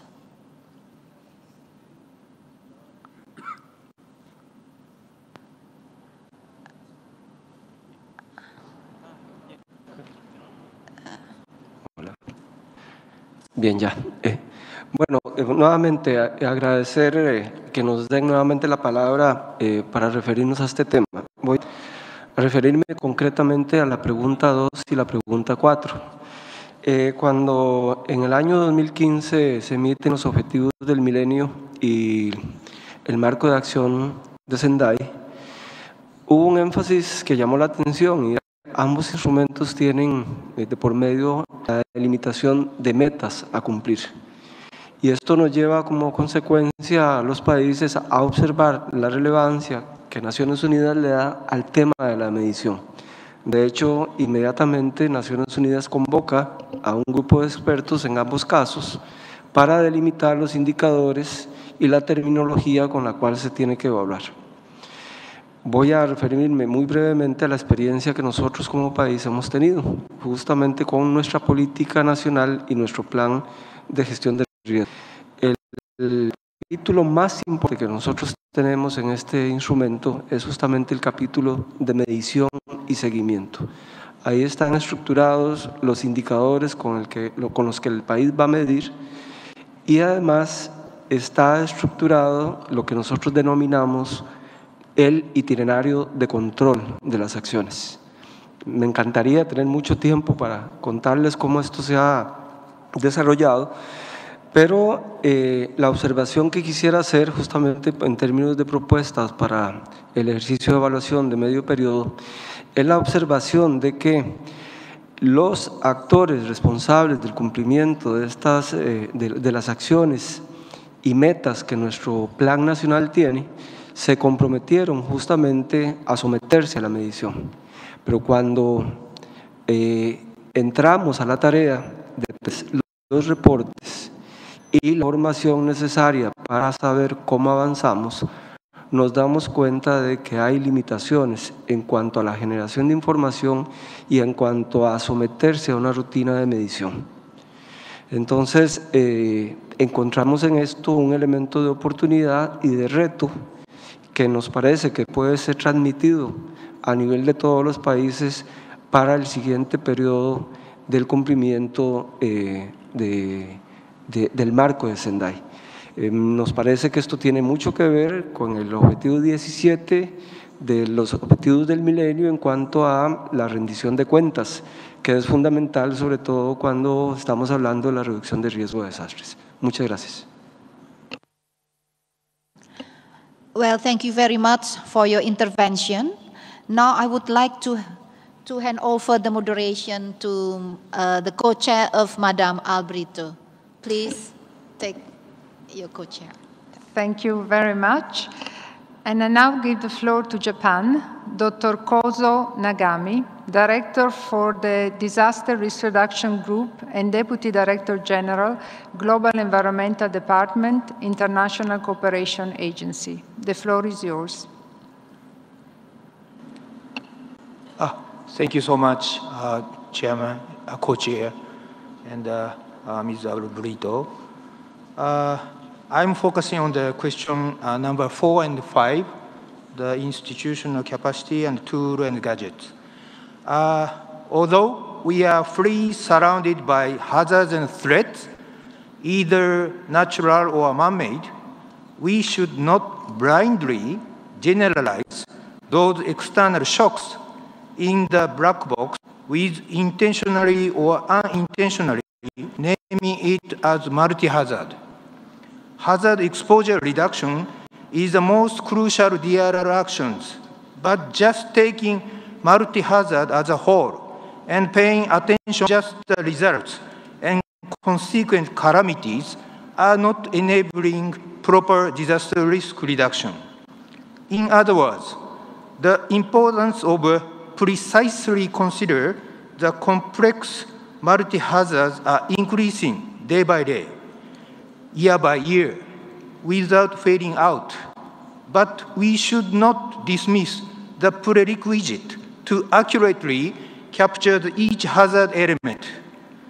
To systematically and wisely address the increasingly complex and compound disaster risk, we have to keep in our minds the importance of having strong institutional capacity to scientifically understand and address respective hazard and the importance of DRR strategies as guiding rules to optimally and systematically reduce the disaster risk, particularly focusing on the dominant hazards in each location and each geographical characteristics.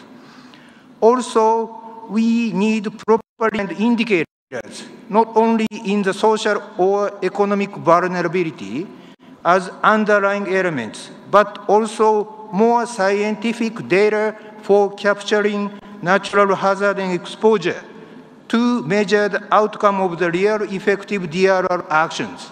Thank you so much. I thank Japan. And now I would like to pass the floor to Mr. Jin Tanaka, Branch Manager, University Student Chamber International.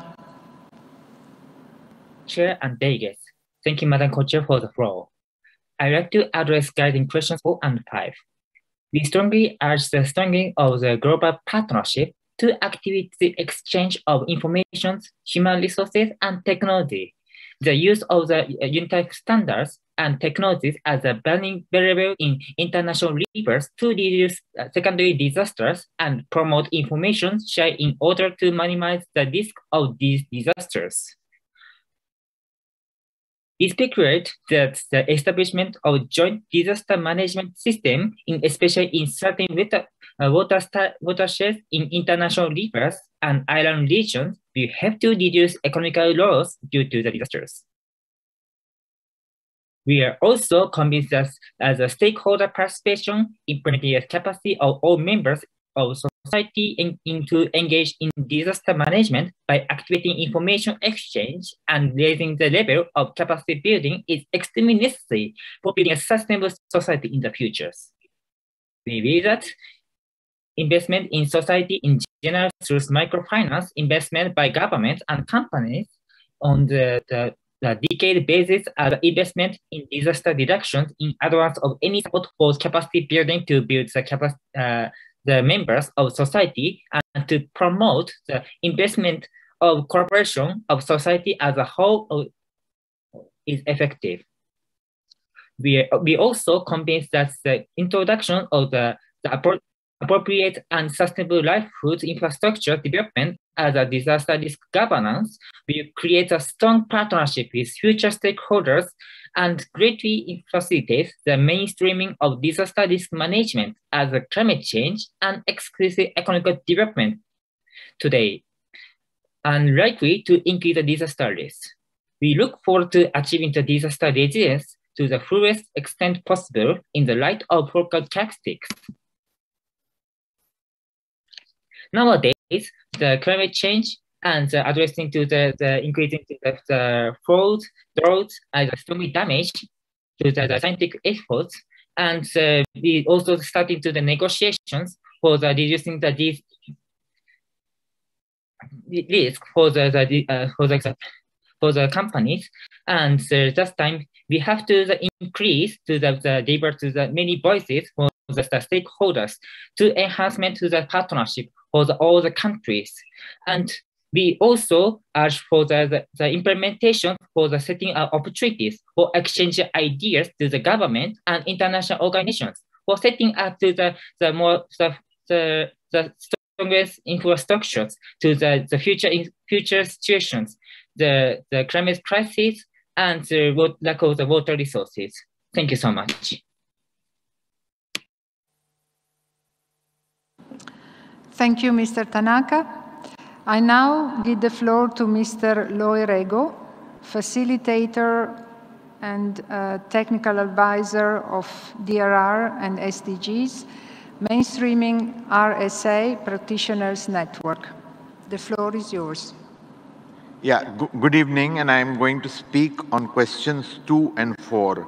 So, Mainstreaming Practitioners Network, MPN, welcomes Section 36A of the SFDRR and advocates an increase in focus on this key section. This section focuses on vulnerabilities, but more importantly, capacities of women children and youth, people with disabilities, older people, migrants, and indigenous people. And these three sections are very important sections for achieving and adding value to the good work from these areas. I would like to advocate and encourage greater emphasis on implementation on this section of SFDRR, and also to increase alignment with the SDGs 15 major groups. So we need to expand these 6 groups that we have covered, and maybe even amend the SFDRR, or if not, increase the emphasis on this section. The second area I would like to welcome is Annex 1, the Sendai Framework Voluntary Commitments of Implementation. We have had a strong advocacy from UNDRR, and since 2019, we have expanded its scope and actively encouraged implementation.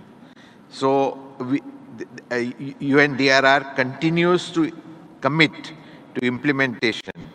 And from our side, we have focused on 2 areas, and we plan to expand to a third, with the focus on partners in India, Myanmar, and Egypt.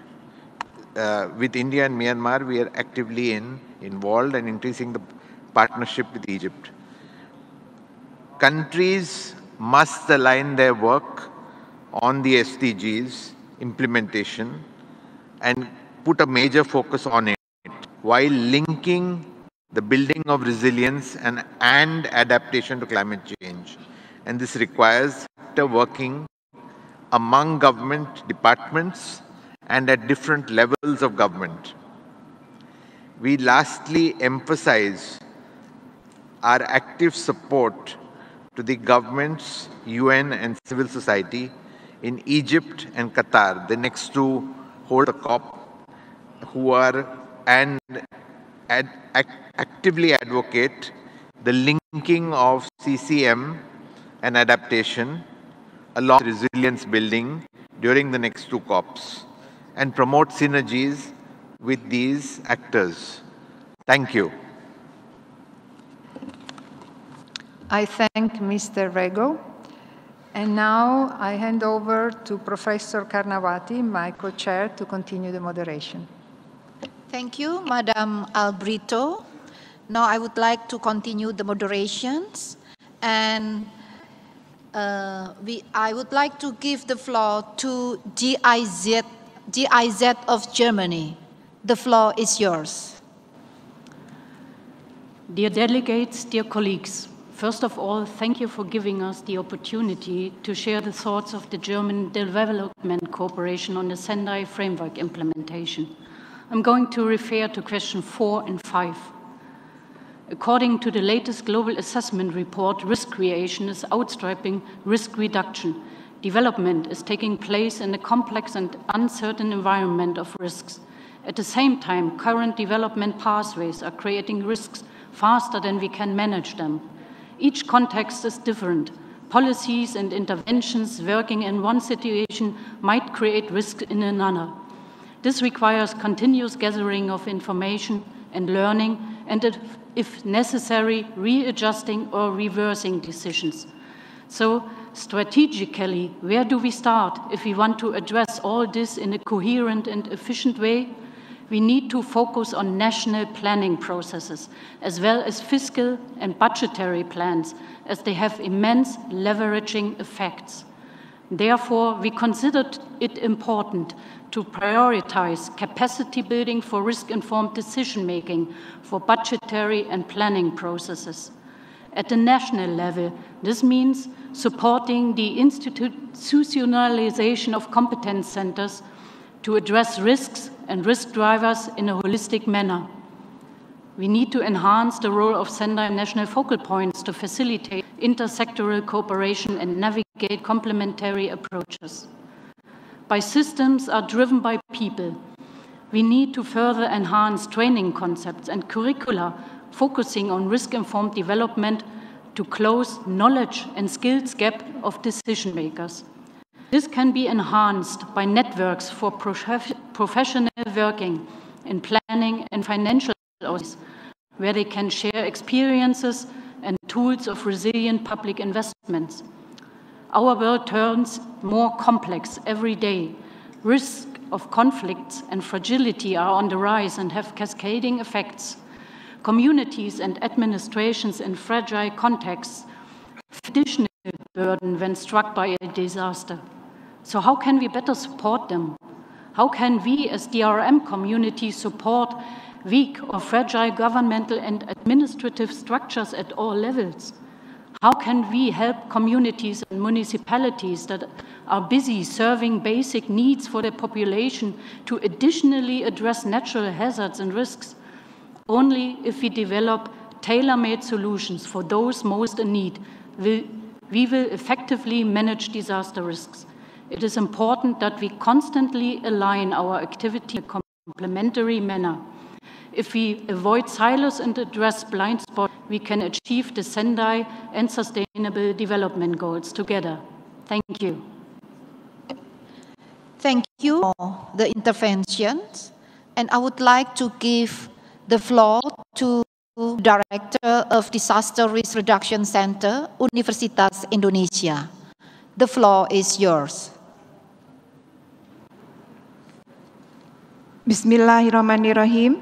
Indonesia is very honored to host this extremely important global platform for DRR.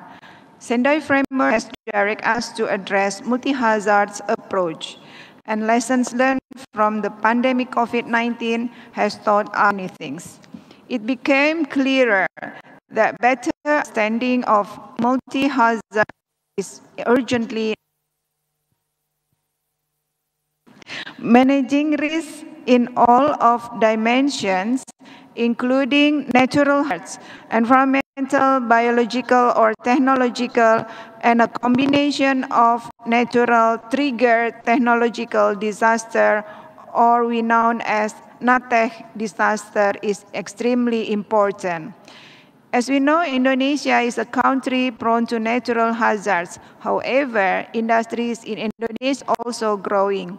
We have several studies related to NATEH risks in several locations, such as Cilegon in Java Island and also in Kalimantan Island. Almost in all islands in Indonesia, we have industrial clusters such as in Sumatra, Sulawesi, and Papua, which are also prone to natural disasters. We would like to propose to extend Sendai Framework to include the principles of NATEH risk reduction as well as public health disasters. There are 5 points. 1, to conduct multi-hazards, systemic risk and impact assessment. Not only natural hazard risk assessment, but also industrial disaster risk and NATEH risk. Second, enable coordinated implementing policy and planning between local government, community, and industries. Promote and implementing business continuity management system. 4, enhance response capacities for all relevant stakeholders and foster multi-stakeholders partnership toward pentahelix approach. 5, we need to empower everyone to contribute in the RR and building resilience.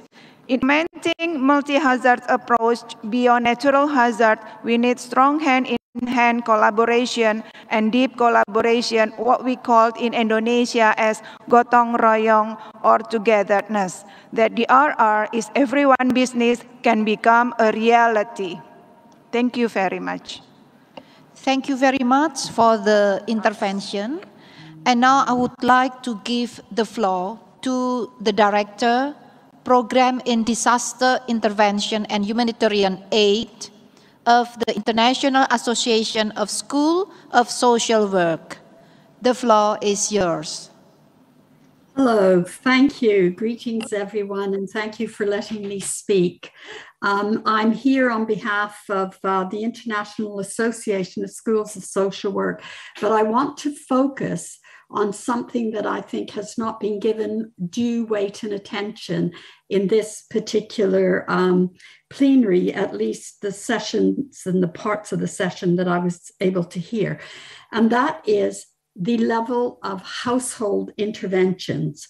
I'm a social worker and a community development worker, so I'm always working in communities with individuals, families, communities, and then we move up to the national and the international level.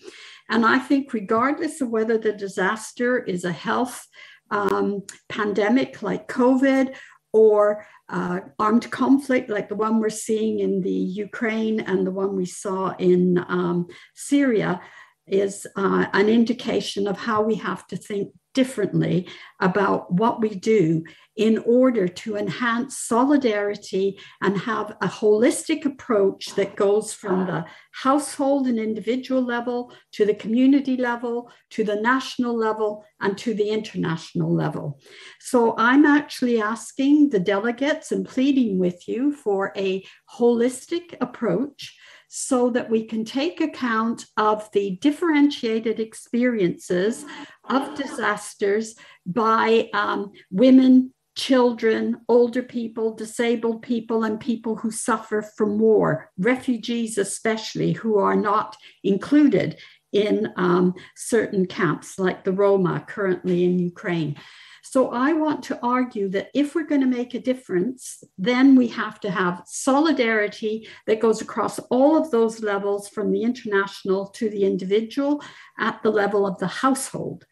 I also want to argue that we should recognize the knowledge that is contained within those households and communities, especially in Indigenous areas, but everyone has lived experience, which is really, really important for us to acknowledge and benefit from, because if we work in partnership with the experts, the scientists, the social workers, the politicians, the delegates, civil society, the whole partnership, as the Sendai Framework suggests, then I think we will have a much better way of going forward. Thank you.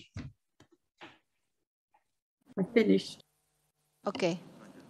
Well, I do apologize for this technical problem. So thank you anyway for the interventions, which was very valuable. And now I would like to hand over the moderation to the co-chair, Madam Albrito. Thank you.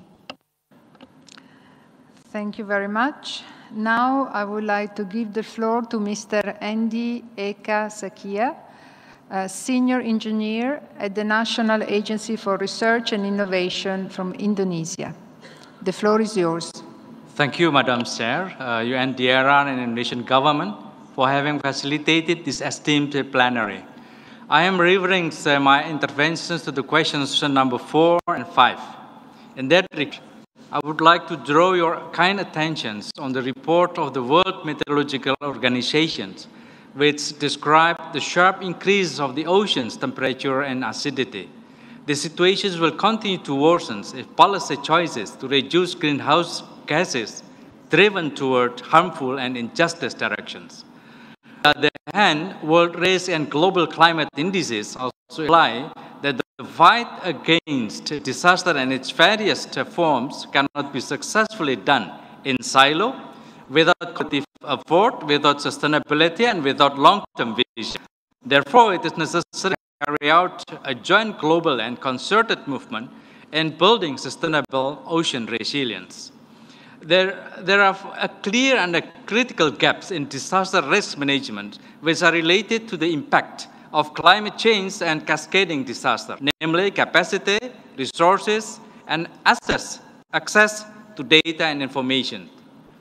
The widening gaps also occur on the adaptation side, instead in communities' daily life, as we are facing intensive and fluctuating disaster threat. Often times, these threats expose us repeatedly with high scale of intensity. However, we also not deny that threats also expose us more of lower intensity, but still gives a significant aggregate impact. In this sense, risk perceptions play a paramount role in effective disaster risk management. There are 5 best lessons in the process of successfully building sustainable disaster resilience we here in Indonesia learned. First, must be locally based and inherent. Second, with the strong foundations of quality and accessible data and technology from an active collaborations process that is inclusive. Third, opening access and engagements of all parties, making sure that we are leaving no one behind. Fourth, reassure global resource accessibility, but locally contextualized. And fifth, funded through a transparent and accountable financial management that should be also responsive to changes. Through this very honorable panel, I would like to invite all of us to continuously achieve an incremental adaptation capacity building, and even more importantly, support and encourage an embodiment of the transformative adaptation capacity building that is more responsive to close the identified gaps, more measurable, and reaching out different social and intergenerations, as well as those living in remote and vulnerable areas. I thank you, Madam Chair. I thank Indonesia. And now I will pass the floor to Mr. Maxime Stoffer, Chief Executive Officer of Simon Institute for Long-Term Governance. The floor is yours. Good afternoon. Thank you very much. I would like to address questions 3 and 4. So my understanding is that in this session, we're focusing on which risks we might be neglecting, such that we can expand our work and don't neglect them anymore. And that means that we are reflecting on our preset agendas. My point here is that we, as a global community, need to consider future generations and focus on low probability, high impact risks. I'll give you 3 numbers. Until the end of this century, 10 billion additional people will be born. That's more than the current population. 55% of this population will live in Africa or Asia. But there's also 1 in 6 chance of global intergenerational collapse by the end of this century. And this drastic shift, this existential risk, would result from the compound effects of not only extreme climate change, but also, and especially, large-scale pandemics, wars, and misuse of emerging technologies such as biotechnology and artificial intelligence. Technological hazards are not only neglected by DRR efforts, they're also not in the SDGs. So we need to prioritize if we want to achieve success by 2030. We cannot do everything. If we try, we will not succeed, we will dilute efforts and waste resources. So we need to make progress in 3 directions. First, we can start prioritizing risks based on severity instead of probability. We can focus on what is important, not on what is most frequent. To illustrate, COVID caused 6 million deaths in 2 years. Natural hazards caused 40,000 deaths in 2 years. The bad news is that if we govern for smaller risks, we will leave big risks out. If we govern for big risks, we will actually govern for small risks as well. Secondly, we need to make collective decisions here in this room on whether we want to integrate health, security, and technological development as key risk domains in DRR. We don't have to. Perhaps DRR is not the right home for this type of risks. But if it is not the right home, then this is a clear signal that another institution needs to take them into account. So I would like to motivate member states in this room to reflect on this question. And thirdly, we need to represent future generations within political instances. And here, I don't mean only the youth. I mean future unborn generations. We need mechanisms to allow us to think long-term. And one of the many ways to do that is to give parliamentarians a second vote that they shall use in favor of future generations. There are many more mechanisms that can be implemented for that. We need them to basically plan and think for the long term. Without them, we will essentially face the wall of short-termism. Thank you very much. Thank you, Mr. Stauffer. And now I would like to give the floor to Mr. François Grunevaud, Coordinator of REPAIR, network of Francophone NGOs working on disaster risk reduction. The floor is yours. Bonjour. Tout d'abord, merci aux organisateurs, donc à UNDRR et aussi au gouvernement indonésien. J'ai eu la chance d'être ici au moment du tsunami en 2004, puis pour travailler sur les feux de forêt. Et nous avons vu l'extraordinaires efforts et réussites qui ont été faits par le gouvernement indonésien pour gérer les désastres. Et très content d'être ici aujourd'hui. J'ai eu aussi la chance d'être à Yogyo pendant le début des travaux avec l'ancêtre de notre cadre de Sendai. J'étais aussi à Sendai, puis à Cancun. Donc on a vu le progrès qui a été fait dans les travaux collectifs sous l'égide de UNDRR. Et je crois qu'il faut se féliciter collectivement de ces travaux. Mais la route est encore longue. Nous avons fait une étape très importante pendant ces quelques jours de finalement relier la gestion des catastrophes et les questions climatiques. Et ça, c'est un vrai progrès. Mais il reste des étapes sur lesquelles il va falloir travailler dans le cadre de la Midterm Review. Une question autour de l'incertitude. On s'aperçoit que le changement climatique, c'est beaucoup d'incertitudes dans les phénomènes climatiques avec des cyclones qui changent de direction, avec des sécheresses qui se passent à des moments où normalement il pleut, donc avec toute cette incertitude auquel la science toute seule ne peut pas répondre et dans lequel il faut qu'on améliore nos capacités d'agilité dans les programmes, ce qui veut d'ailleurs dire pour les bailleurs d'avoir plus de flexibilité dans les ressources qu'ils allouent pour ça. Le deuxième problème, c'est la croissance de la complexité des phénomènes que nous avons en face de nous. Complexité parce que de plus en plus de facteurs sont en interaction. Une catastrophe technologique avec une catastrophe climatique qui arrive en zone urbaine. Et là, on a des situations extrêmement complexes. De même, les sécheresses actuellement au Sahel, dans lesquelles on doit essayer de prévoir, de répondre en contexte de conflit, rendent le travail aussi bien de ceux qui font de la préparation et de la gestion des catastrophes que ceux qui font de la réponse humanitaire beaucoup plus difficile. Donc je crois que dans le cadre de la Midterm Review et de la suite, travailler sur ces enjeux d'incertitude et ces enjeux de complexité seront extrêmement importants.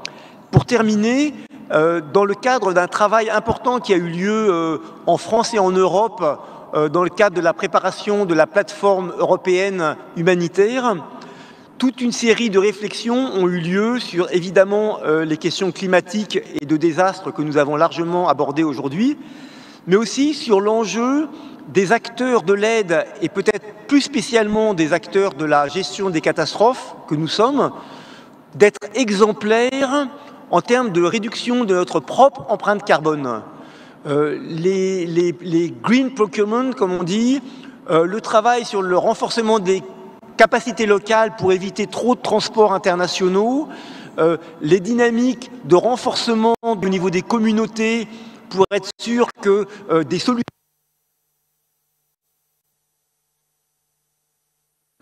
Thank you, Mr. Grunewald.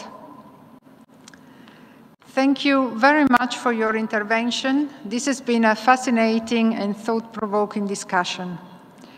Before concluding, I will now give the floor to co-chair, Professor Karnawati, for her concluding remarks. Madam, the floor is yours. Thank you, Madam Co-Chair, Madam Albrito. I would like to highlight several important notes during these plenary sessions. Among those, there are some common issues have raised in this session, such as the need to pay more attention to small islands, also to vulnerabilities, and more attention to address the disaster beyond the natural one. Those include man-made technological disaster, and also pandemic or biological disaster. The second, there is also the call to put adaptation and mitigation on balance, requests for more local and inclusive participations, which involve involvement as well as empowerment, especially for vulnerable groups, including children, youth, women, and disability. The third, it is also highlighted the need to put more integrated policy between disaster management and public health emergency, and also to implement more systemic analysis while strengthening science policy interface. So that's most that I take the note here, and all of those we must also strengthen and enlarge the solidarity to transform the risk into resiliency. That's from me. Perhaps our co-chair also would like to add some concluding remarks. Please. My thanks to my co-chair for her summary and conclusive remarks. They've been very comprehensive. So, on my side, before concluding the discussion, I would like to take this opportunity to thank all participants for their interventions. They have brought different insight from multiple perspectives, whether from your country, region, domain, constituency, or organization. As mentioned at the beginning of this plenary, all contributions are valuable. And the summary of our discussion here today will be considered in the proceedings of the Global Platform and the co-chair summary, as well as the process and report of the midterm of the Sendai Framework. Excellencies, distinguished delegates, ladies and gentlemen, with a final thanks to all participants and contributors, I therefore draw to a close Midterm Review Plenary 2, Beyond Natural Hazards, Operationalizing the Expanded Scope of the Sendai Framework, and look forward to continuing the discussion in Midterm Review Plenary 3. Thank you very much. The Midterm Review Plenary 2 is adjourned.